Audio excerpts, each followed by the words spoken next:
నమస్కారం. ప్రతిధ్వని కార్యక్రమానికి స్వాగతం. భారత పాకిస్తాన్ సరిహద్దుల్లో ఉద్రిక్తతలు రోజురోజుకి పెరుగుతున్నాయి. కాల్పుల విరమణకు పాకిస్తాన్ పదే పదే తిలోదకాలిస్తోంది. నియంత్రణ రేఖ వెంబటి పాకిస్తాన్ దళాలు కాల్పులకు తెగబడుతున్నాయి. మంగళవారం నాడు పాకిస్తాన్ బలగాలు సృష్టించిన మరణ హోమానికి జమ్మూలో 8 మంది పౌరులు మరణించారు. మృతుల్లో 2 చిన్నారులు కూడా ఉన్నారు. 22 మంది తీవ్రంగా గాయపడ్డారు. నిన్న నేడు కూడా పాకిస్తాన్ అదే తీరులో జనావాసాలపై దాడులకు తెగబడింది. ఇందుకు ఆ దేశం భారీగా మూల్యం చెల్లించాల్సి వస్తుందని కేంద్ర ప్రభుత్వం హెచ్చరించింది. సరిహద్దు భద్రతపై ప్రధాని మోదీ ఉన్నత స్థాయి సమీక్ష జరిపారు. మరోవైపు దౌత్యపరంగానూ ఇరు దేశాల మధ్య ఉద్రిక్తతలు చోటు చేసుకుంటున్నాయి. ఈ నేపథ్యంలో పాకిస్తాన్ దురాగతాలపై ప్రతిధ్వని చర్చను చేపట్టింది. ఈ చర్చలో పాల్గొంటున్న ప్రముఖులు చలసాల నరేంద్ర గారు, సీనియర్ పాత్రికేయులు, సామాజిక అంశాల విశ్లేషకులు; లెఫ్టినెంట్ కె ప్రవీణ్ కుమార్ గారు, నౌకాదళ మాజీ ఉన్నతాధికారి, ప్రాంతీయ సైనిక సంక్షేమ శాఖ అధికారి; ప్రొఫెసర్ గాలి వినోద్ కుమార్ గారు, నిజాం పీజీ న్యాయ కళాశాల ప్రిన్సిపాల్, సామాజిక అంశాల విశ్లేషకులు; డాక్టర్ బి మసూదన్ రెడ్డి గారు, సామాజిక అంశాల విశ్లేషకులు.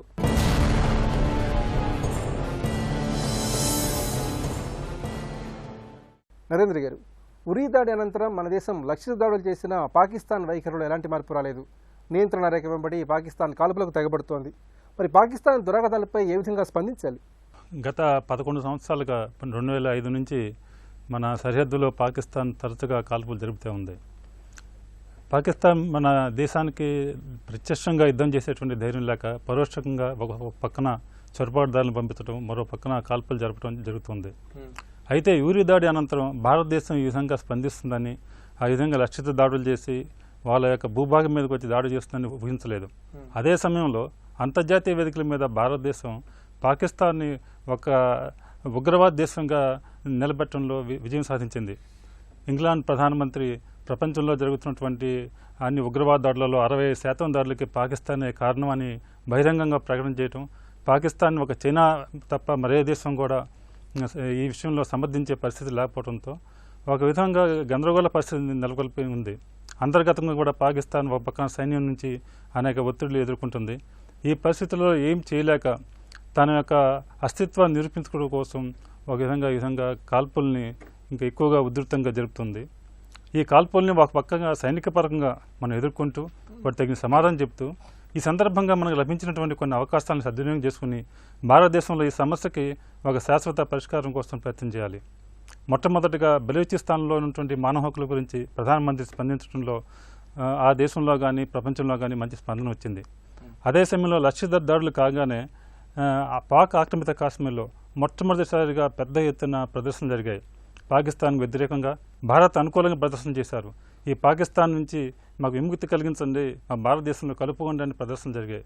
వీటిని మన 65 సంవత్సరాలుగా భారతదేశ ప్రభుత్వాలు ఎవరున్నా కూడా పాక్ ఆక్రమిత కాశ్మీర్ మన భాగం అనే విషయం మర్చిపోయి దాని గురించి మనం విస్మరిస్తున్నాం. దాని గురించి ఇప్పుడు సీరియస్గా మనం ఆలోచించి దాన్ని ఏ విధంగా ఆక్రమిత కాశ్మీర్ని మనం తీసుకోవాలనే విషయం ఆలోచించాల్సిన సమయం ఉంది. అది తగిన సమయం అని నేను భావిస్తున్నాను. పాకిస్తాన్కి అనేక కన్సెషన్లు ఇస్తున్నాం, మనం వన్ సైడ్గా ఏకపక్షంగా ఇస్తున్నాం, వాళ్ళు ఏం చేయకుండా. ఉదాహరణకి మోస్ట్ ఫేవరెట్ నేషన్ అనే హోదా ఇచ్చాం మనం. మనకు ఇవ్వకపోయినా కూడా ఎంత చేసినా కూడా దానికి స్పందించిన రీతిలో పాకిస్తాన్ నుంచి మన సహకారం లభించట్లేదు.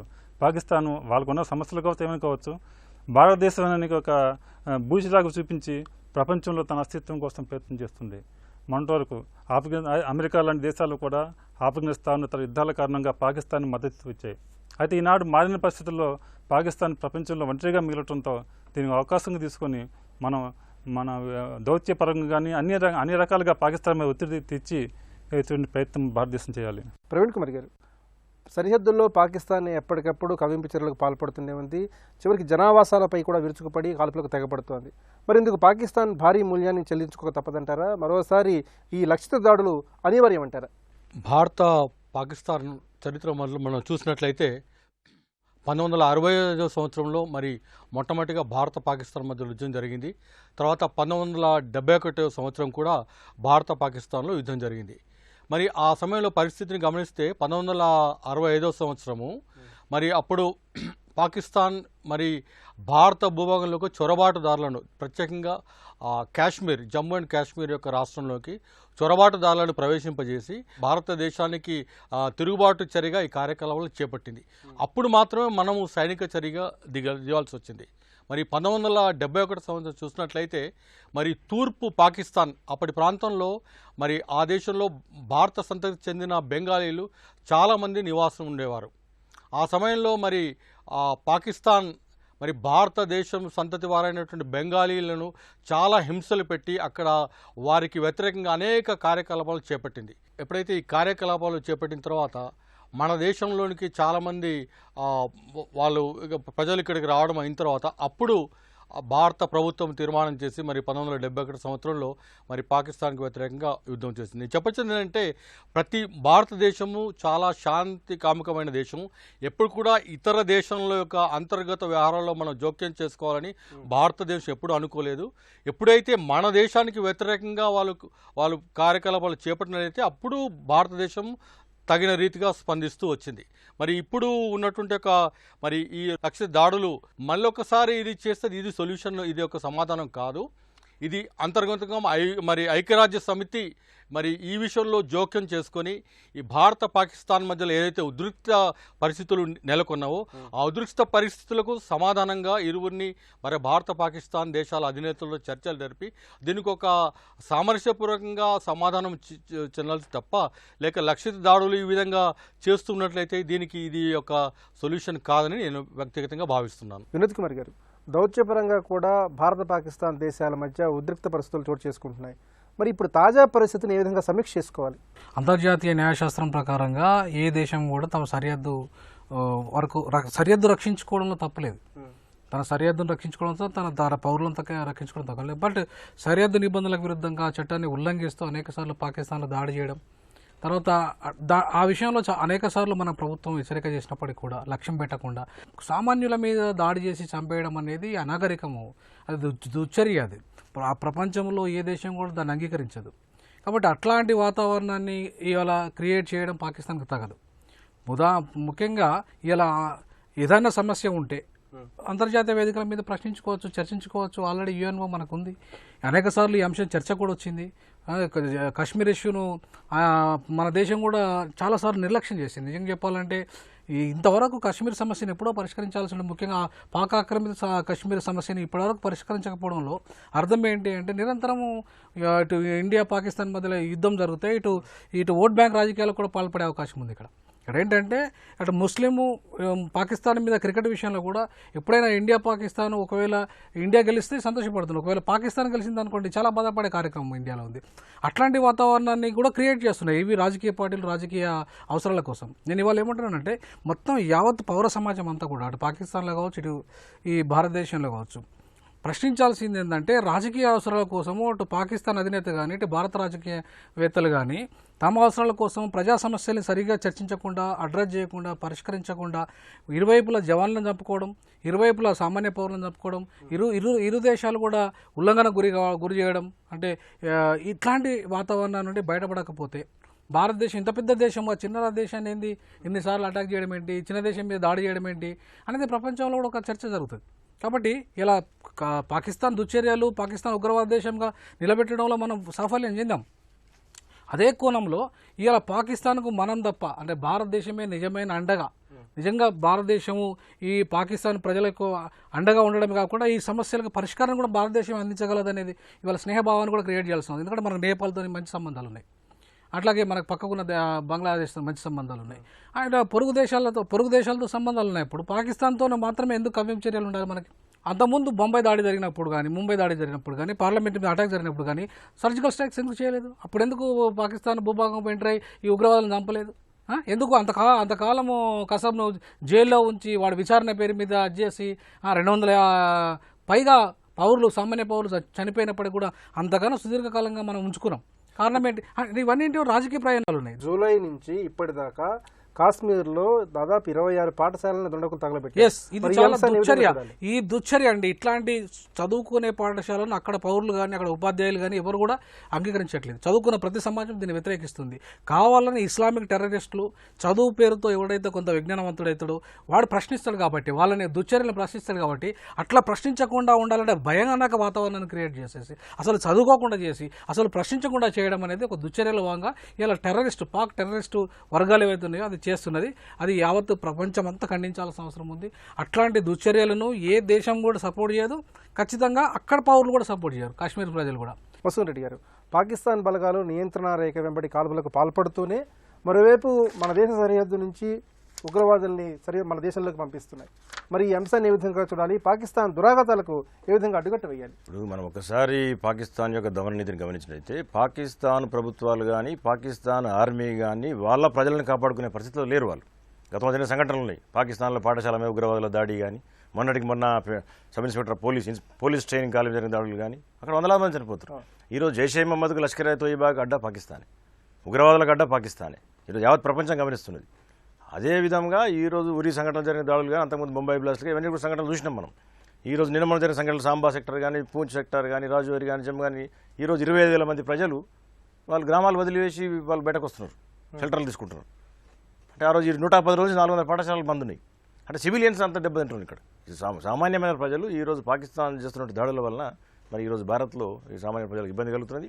మన ప్రభుత్వాలు ఎప్పుడు కానీ, మన ఆర్మీ కానీ ఎప్పుడు కూడా పాకిస్తాన్ ప్రజలకు ఇబ్బంది చేయలేము. మనం ఎప్పుడు కూడా మన ప్రతీకార దాడులు ఎప్పుడు చేసినా కానీ, ఎంతసేపు టెర్రరిస్ట్ క్యాంపులను అటాక్ చేసి మన ఆర్మీ కానీ, అదేవిధంగా పాకిస్తాన్లోని వాళ్ళ యొక్క సైనికుల బంకర్ల మీద దాడి చేయడం జరిగింది. కానీ ఎప్పుడు కూడా పాకిస్తాన్ ప్రజల మీద, పాకిస్తాన్ సివిలియన్స్ మీద భారతదేశ ప్రభుత్వాలు దాడి చేయలేదు. కానీ పాకిస్తాన్ కవించడానికి పాల్పడుతూ ఈరోజు భారతదేశ సామాన్యమైన ప్రజల మీద, లైన్ ఆఫ్ కంట్రోల్లో ఉన్నటువంటి గ్రామాలు కానీ, ఇంటర్నేషనల్ బార్డర్ గ్రామాలపైన కూడా ఈరోజు వాళ్ళకి దాడి చేయడం జరుగుతుంది. ఈరోజు ఎల్ఓసి ప్రాంతంలో ఉన్నటువంటి జైషే మహమ్మద్, లష్కర్ తోయిబా ఉగ్రవాద సంస్థలన్నీ కూడా ఈరోజు మళ్ళీ ఇంటర్నేషనల్ బార్డర్ పూట 5 కిలోమీటర్ల లోపల వాళ్ళ స్థావరాలు ఏర్పరచుకున్నారు. నిమజ్జన సంఘటనలతో కదలికలు అంటే ఒక ప్రాంతానికి వెళ్తున్నారు వాళ్ళు. దానికి కారణమే ఈరోజు జరుగుతున్నటువంటి దాడులు. అంటే ఖచ్చితంగా పాకిస్తాన్ మొదటి నుంచి కూడా 2003లో కుదిరిన ఒప్పందం ఏదైతే ఉందో, కాల్పుల ఒప్పందం, దాన్ని పాటించడం లేదు.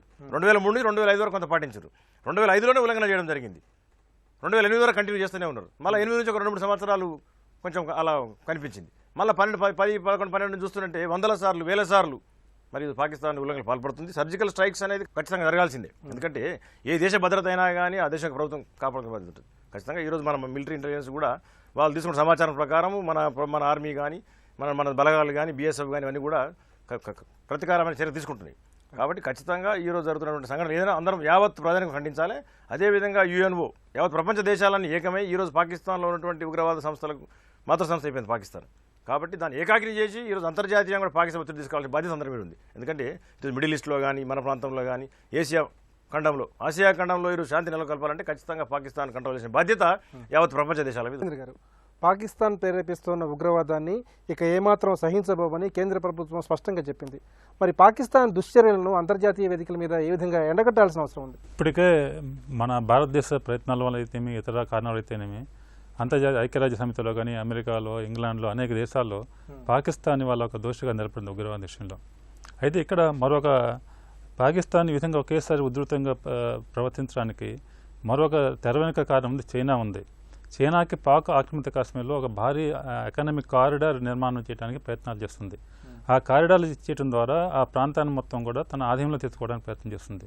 దానికోసం పాకిస్తాన్ వాళ్ళు సపోర్ట్ చేసి మొట్టమొదటిసారిగా కాశ్మీర్లో పాకిస్తాన్ జెండాలు చాలాసార్లు ఎగిరాయి. కానీ గత నెల మొదటిసారిగా చైనా జెండాలు పాకిస్తాన్లో కాశ్మీర్ లోయలో ఎగిరాయి. కానీ ఈ ప్రస్తుతం జరుగుతున్న పరిణామాల్లో చైనా పాత్ర కూడా తెర వెనుక ఉంది. ఇవాళ చైనా పాకిస్తాన్ ఏదో విధంగా కాపాడాలని అంతర్జాతీయంగా ప్రయత్నం చేస్తుంది. ఈ విషయంలో ఒకసారి పాక్ ఆక్రమిత కాశ్మీర్తో పాటు మనం చైనా మరొక ఇనిషియేటివ్ కూడా ప్రభుత్వం తీసుకుంది. 60 ప్రాంతంలో కుదిరినటువంటి జల ఒప్పందాల గురించి మళ్ళీ సమీక్ష చేస్తామని. వాస్తవానికి పాకిస్తానే ఒప్పందాన్ని రద్దు చేసి మళ్ళీ సమీక్ష చేయాలని వాళ్ళ పార్లమెంటు తీర్మానం చేసింది. అయితే ఇప్పుడు మారిన పరిస్థితుల్లో భారతదేశం కూడా ఇలాంటి నిర్ణయం తీసుకుంది.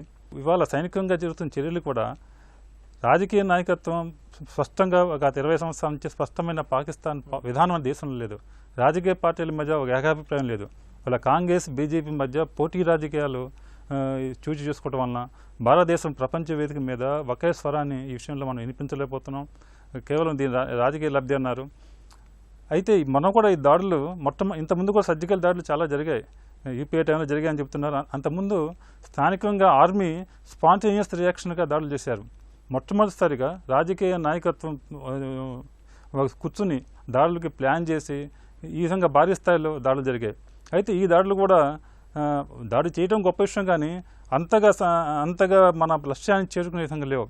ఉదాహరణకి మొన్న శివశంకర్ మీనన్ చెప్పారు ఆయన ఒక పుస్తకంలో, UPA టైంలో పాకిస్తాన్ పంజాబ్లో దాడి చేసి లష్కరీ వాళ్ళ యొక్క స్థావరం మీద దాడి చేయాలని నిర్ణయం తీసుకున్నాం. అయితే రాజకీయ కారణాల వలన పరిణామాలు ఆలోచించి విరమించుకున్నామని. మన యూరి అటాకులు జరంగా నిజంగా ఈ ఒత్తిడి ఆర్మీ నుంచి వచ్చింది. ఎందుకంటే మొట్టమొదటిసారి ఇంతమంది ఒక ఉగ్రవాద దాడిలో సైనికులు ఎప్పుడు చనిపోలే. మణిపూర్లో చనిపోతే ఎమ్మటే అక్కడ తీసుకున్నారు. వాళ్ళు నిజంగా ఆర్మీ ఆనాడు ప్రభుత్వం మీద మేము వెళ్ళి అక్కడ ఉగ్రవాద స్థావరాల మీద దాడి చేస్తామంటే ప్రభుత్వం కేవలం సర్జికల్ దాడికి మొత్తం ఊరుకుంది. ఈ విషయంలో ఒక దేశం మొత్తం కలిసి వైకస్వరంతో పాకిస్తాన్ వ్యతిరేకంగా మనం నిలబడగలిగితే ఇక మనం ఇంకా బలమైనటువంటి ప్రతిస్పందన ఉండడానికి అవకాశం ఉంటుంది. ప్రవీణ్ కుమార్ గారు, మన దేశ సరిహద్దుల్లో ఉన్న జనావాసాలపై పాకిస్తాన్ బలగాలు విరుచుకుపడి రక్తసిక్తం చేస్తున్నాయి. మరి ఈ పరిస్థితుల్లో మన దేశం, ముఖ్యంగా మన భారత సైన్యం పాకిస్తాన్ దురాగతాలకు ఎలాంటి ముగింపులు పలకాల్సిన అవసరం ఉంది? అంతర్జాతీయ ఒప్పందాల ప్రకారం ఎప్పుడైనా కాల్పులు అనేది జనవాస ప్రాంతాలకు పరిమితం చేయకూడదనేది ఇంటర్నేషనల్ రూల్ ఆఫ్ లా. అయితే ప్రస్తుతం పాకిస్తాన్ ప్రభుత్వము మరి జనవాసాలపై లక్ష్యం చేసుకుంటూ వారిని చంపడం ద్వారా మరి భారతదేశంకు కవ్వింపు చర్యలకు తీస్తుంది. అంటే రిటాలియేషన్గా మరి భారతదేశాన్ని ఒక స్టెప్ తీసుకోవాలన్నట్టుగా ఆ ఉద్రిక్త చర్యలకు పాల్పడుతుంది. మరి భారతదేశము ఈరోజు చాలా పటిష్టమైన దేశం. మన భారత నౌకాదళం కానీ, ఎయిర్ ఫోర్స్ కానీ, ఇండియన్ ఆర్మీ కానీ శత్రువు యొక్క ఎటువంటి యొక్క చర్యలకు ధీటుగా తిప్పికొట్టగలిగే శక్తి సామర్థ్యం మన ఆర్మీ, నేవీ, ఎయిర్ ఫోర్స్ బలగాలకు ఉంది. మరి అయితే ఎప్పుడు కూడా మనం ఇంతకుముందు మనం అనుకున్నట్టుగా భారతదేశము శాంతి కాముకమైన దేశము, ఓన్లీ లాస్ట్ ఆల్టర్నేటివ్గా లేకపోతే చివరి ప్రయత్నంగానే భారతదేశం ఇంకొక విషయంలో మరి యుద్ధం అనే పరిస్థితి వస్తుంది. అయితే మరి ఇప్పుడు జనవాసాలపై లక్ష్యం చేయడం అనేది మరి ప్రభుత్వం అంతర్జాతీయంగా అది ఖండించాల్సిన విషయము. ఎందుకంటే సాధారణ పౌరులు మరి ఈ యొక్క ఉద్రిక్తతలు ఏమాత్రం సంబంధం లేని సామాన్యమైన ప్రజానీకం. మరి చనిపోయిన వారు చూసినట్లయితే అమాయకులైన బాలురు, తర్వాత యువకులు కూడా ఉంటున్నారు. మరి వారిని ఇది చాలా దుశ్చర్య. మరి అంతర్జాతీయ వేదిక మీదకి పాకిస్తాన్ చేసేటువంటి దుశ్చర్యను మనం తీసుకొని రావాలి. మరి మిగతా దేశాలన్నిటికీ మనం ఈ విషయంలో ఒకటిగా చేసి ఇలాంటి చర్యలు చేయకూడదనేటువంటి ఒక అంతర్జాతీయంగా వారికి జవాబు చెప్పాల్సిన పరిస్థితి ఉంది. కాబట్టి ఇది ప్రధానంగా మరి ఈ యొక్క సామాన్య ప్రజలపై మరి దాడి అనేది చాలా తప్పది. అటువంటి చర్యలకు చేయకూడదు. కాబట్టి ప్రభుత్వము మరి తగిన సమయంలో తగిన నిర్ణయం తీసుకుంటుంది. ప్రవీణ్ కుమార్ గారు, సరిహద్దు వద్ద ఉద్రిక్తలు చల్లారటానికి, అలాగే నియంత్రణ రేఖ వద్ద కాల్పుల విరమణకు దౌత్యపరంగా ఎలాంటి స్పష్టమైన చర్యలు చేపట్టాలి? దౌత్యపరమైన చర్యలు కనుక కరెక్ట్గా ఉంటే అంటే పరిస్థితి చేయదాటదు. ఒకవేళ కాశ్మీరు బూచిగా చేసుకొని అక్కడే వాళ్ళ సహకారంతో మన మీద దాడులు చేస్తున్నప్పటికీ కూడా, కవింపు చర్యలు పాల్పడుతున్నప్పుడు కూడా దౌత్యపరమైన చర్యలకు ప్రధానమంత్రి గారు, రక్షణ శాఖ మంత్రి గారు, తర్వాత మనకున్న మొత్తం ఏదైతే డిఫెన్స్ సంబంధించిన 3 విభాగాలు కనుక కూర్చొని ఒక సరైన ఫారెన్ పాలసీ, మనకు మొదటి నుండి స్నేహ సంబంధాలే ఉండాలనే కోరిక భారతదేశం ఎప్పుడు కూడా పంచశీలలో కూడా చాలా స్పష్టంగా పొరుగు దేశాలతో మనం ఎప్పుడు కూడా మైత్రిని కొనసాగించడానికి ప్రయత్నం చేస్తున్నాం. సో మిగతా పొరుగు దేశాలలో మైత్రి ఉన్నప్పుడు పాకిస్తాన్తో ఎందుకు చెడిపోతుంది అనేది చాలా కీలకమైన అంశం. ఇక్కడ మనకు ఫారెన్ పాలసీ ఉన్నప్పుడు ఒక పాలసీ ప్రకారంగా ఏ నిర్ణయం తీసుకోవాలి, మన పౌరులను ఎట్లా రక్షించుకోవాలి, మన సైన్యాన్ని ఎట్లా కాపాడుకోవాలి, మన సైన్యానికి ఆత్మస్థైర్యాన్ని ఎట్లా ఇవ్వాలి అనేది మనకున్న ఎత్తుగడలు అవన్నీ ప్రధానమంత్రి గారు కీలక నిర్ణయాలు తీసుకుంటారు. తీసుకునేటప్పుడు ఒక రకమైన నిర్ణయాలు ఉంటాయండి. మనకు ఫారెన్ పాలసీ బేస్ మీదనే నిర్ణయాలు ఉంటాయి. కాబట్టి ఇవాళ ఖచ్చితంగా మన ప్రభుత్వము పెద్ద దేశం కాబట్టి మనది చిన్న దేశం పాకిస్తాన్తో మనం కవింపు చర్యల కంటే కూడా పాకిస్తాన్ వచ్చి మనం దాన్ని ఒకసారి దాని మీద మనం సమానం చెప్పగలిగితే, జవాబు చెప్పగలిగి దాన్ని మనం కదిలించగలిగితే ఇంకోసారి అసలు భవిష్యత్తులో అటాకే చేయదు మన మీద. మొన్నటి సర్జికల్ స్ట్రైక్ ఒక పరిష్కారాన్ని ఇచ్చినా కూడా పర్మనెంట్ సొల్యూషన్ కాదు అది. పర్మనెంట్ సొల్యూషన్ ఏంటి? దౌత్యపరమైన సంబంధాలు, దౌత్యపరమైన చర్యలు, అది యుఎన్ జోక్యం చేసుకొని కూర్చొని దానికి ఒక పర్మనెంట్ సొల్యూషన్ ఇవ్వాలి. అటాక్స్ కూడా ఎప్పుడు కూడా ప్రతిచర్య ఉంటుంది. ఇప్పటిదాకా ప్రతిచర్య జరుగుతుంది. కాబట్టి ఇలాంటి వాతావరణంలో ఒక సరైన నిర్ణయం మనం తీసుకోవాల్సిన అవసరం ఉంది. ముఖ్యంగా ముస్లిం సమాజం మీద కూడా, భారతదేశంలో పుట్టిన ప్రతి ముస్లిం కూడా ఈ దేశ పౌరుడు. ఆ పౌరునికి బాధ్యత ఉంటుంది, దేశాన్ని కాపాడుకోవాల్సిన బాధ్యత ఉంటుంది. భారతదేశం మీద అటాక్ చేయాలంటేనే భయపడే స్థితికి రావాలి టెర్రరిస్టులు. అసలు భారతదేశం మీద పోయి వాళ్ళ ఎల్ఓసి దాడదామనే భయపడే పరిస్థితి రావాలా, అంతటి చర్యలు తీసుకోవాలా. అట్లా కాకుండా చిన్న చిన్న చర్యలు చిన్న చిన్న విధానాలతో పెద్దగా పరిష్కారం జరగదు. కాబట్టి దీనికి ఒక సొల్యూషన్ ఖచ్చితంగా ముఖ్యంగా ఈ దేశ ప్రధానమంత్రి ఇవ్వాలి. ఈ ప్రభుత్వమే దాని మీద సరైన నిర్ణయాలు తీసుకోవాల్సిన అవసరం ఉంటుంది. ముఖ్యంగా ప్రపంచ వేదిక కూడా ప్రపంచంలో ఉన్న దేశాలు కూడా దీనికి సపోర్ట్ చేయాలి. ఖచ్చితంగా పాకిస్తాన్ ఉగ్రవాద దేశం అనేది ప్రపంచంలో ఉన్న మెజారిటీ కంట్రీస్ వాళ్ళ భావిస్తున్నప్పుడు పాకిస్తాన్ ఒంటరి చేయడానికి అందరం కలిసి యుఎన్ వాళ్ళు ఒక డిసిషన్ తీసుకుని అటాక్ చేసేసి మొత్తం బంకర్లని మొత్తం టెర్రరిస్టులంతా అటాక్ చేసి స్మాష్ చేసి పడేస్తే ఇంకోసారిగా ఆ చర్చ జరగదు కదా దేశంలో, ప్రపంచంలో. మసూద్ రెడ్డి గారు, సరిహద్దుల్లో ఉద్రిక్తత కారణంగా కాశ్మీర్లో జనజీవనం పూర్తిగా స్తంభించింది. దాదాపు 4 నెలల నుంచి పాఠశాలలు కూడా మూతపడిన పరిస్థితి అక్కడ ఉంది. మరి కాశ్మీర్లో తిరిగి సాధారణ పరిస్థితి ఏర్పడటానికి ఎలాంటి అంశాలపై తక్షణం కేంద్ర రాష్ట్ర ప్రభుత్వాలు దృష్టి పెట్టాల్సిన అవసరం ఉంది? వెంటనే మన ప్రభుత్వం, భారతదేశ ప్రభుత్వం గట్టి నిర్ణయాలు తీసుకోవాల్సిన అవసరం ఉన్నది. ఈరోజు పాకిస్తాన్ ఆర్మీ చేస్తున్న దాడులు కానీ, పాకిస్తాన్లో ఉన్నటువంటి ఉగ్రవాద సంస్థలు ఏర్పరచుకొని వాళ్ళు దాడులు చేస్తున్నారు, ఇవన్నీ కూడా పాకిస్తాన్ ప్రభుత్వం యొక్క ప్రత్యక్ష మద్దతు ఉన్నది. ప్రత్యక్షంగానే పరోక్షంగానూ ఇది పాకిస్తాన్ ప్రభుత్వాలు మద్దతులు ఇస్తున్నాయి. వాళ్ళ ఆర్మీ మన జనావాసం చేసే దాడులకు కానీ, టెర్రరిస్టులు చేసే దాడులకు కానీ, వీటికి వీళ్ళ కవింపుచర్లు ఖచ్చితంగా ఈరోజు భారతదేశ ప్రభుత్వం గట్టి సమాధానం ఇవ్వాలి. మన ప్రధానమంత్రి గారు, మన డిఫెన్స్ ఫోర్స్ అందరూ కూర్చోబెట్టుకుని ఒక కరెక్ట్ ప్లాన్ చేసుకుని ఖచ్చితమైన డీటెయిల్ సమాధానం చెప్పాలి. కాశ్మీర్ ఎప్పటికైనా భారతదేశంలో అంతర్భాగమే. పాకిస్తాన్ ఎన్ని కుట్రలు చేసినా కాశ్మీర్ అనేది భారతదేశంలో అంతర్భాగమే. ఈ రోజు 400 పాఠశాలలు 110 రోజుల నుంచి బంద్ అయిపోయినాయి. జనావాసాలు అందరూ కూడా గ్రామాలు వదిలి పాపం వాళ్ళు సెక్టార్స్లో అక్కడెక్కడ తలదాచుకుంటారు, ఆర్మీ సెక్టార్స్లో. వీటన్నిటి కూడా పరిష్కారం లభించాలంటే మన జనజీవన సమితి జనావాసాలన్నీ కూడా మళ్ళీ యథావిధిగా గ్రామాలకు వెళ్ళి బతకాలంటే ఖచ్చితంగా భారత ప్రభుత్వం డీటెయిల్ సమాధానం చెప్పాలి. భద్రత పెంచాల్సి వస్తుంది బార్డర్స్లో, ఎప్పటికప్పుడు సమాధానం చెప్పాలి. యుఎన్ఓ కూడా అప్పీల్ చేసుకుని ఇమీడియట్గా ఒక దౌత్యపరమైన నివేదికను ముందుకు తీసుకొచ్చి మధ్యవర్తులను యుఎన్ఓ ముందు పెట్టి ఇరు దేశాలు చర్చలకు రావాల్సిన అవసరం ఉంది. వినకుంటే మాత్రం ఖచ్చితంగా సమాధానాలు చెప్పాలి. ఎప్పుడు కూడా ప్రాణనష్టం జరగకుండా చూసుకోవాలి. కానీ పాకిస్తాన్ ఏం చేస్తున్నది? ఎప్పుడు మన సివిల్స్ మీద అటాక్ చేస్తున్నారు. భారతదేశం ఎప్పుడు కూడా పాకిస్తాన్ ప్రజల మీద దాడి చేయలేదు ఎన్నడూ కూడా. ఏమైనా ఉగ్రవాద మీద దాడి, వాళ్ళ బంకర్స్ మీద దాడి, చర్యకు ప్రతిచర్యనే కానీ ఎప్పుడు కూడా భారతదేశం పాకిస్తాన్ జనావాసాల మీద ఎప్పుడు దాడి జరగలేదు. కానీ ఈరోజు యావత్ ప్రపంచం గమనిస్తున్నది. సామాన్య ప్రజల మీద ఈరోజు పాకిస్తాన్ ఆర్మీ కానీ పాకిస్తాన్ ఉగ్రవాదులకు దాడులు చేసుకుంటా ఈరోజు ఎంతోమందిని వాళ్ళు పుట్టన పెట్టుకుంటారు. దీన్ని ఖచ్చితంగా డీటెయిల్ సమాధానం భారత ప్రభుత్వం చెప్పాల్సిన అవసరం ప్రభుత్వానికి ఉన్నది. కాబట్టి ఖచ్చితంగా రాబోయే రోజుల్లో ఎన్నికలు అన్నీ కూడా పక్కన పెట్టేసి ఎన్నికల రాజకీయాలను ఎప్పటికుంటాయి.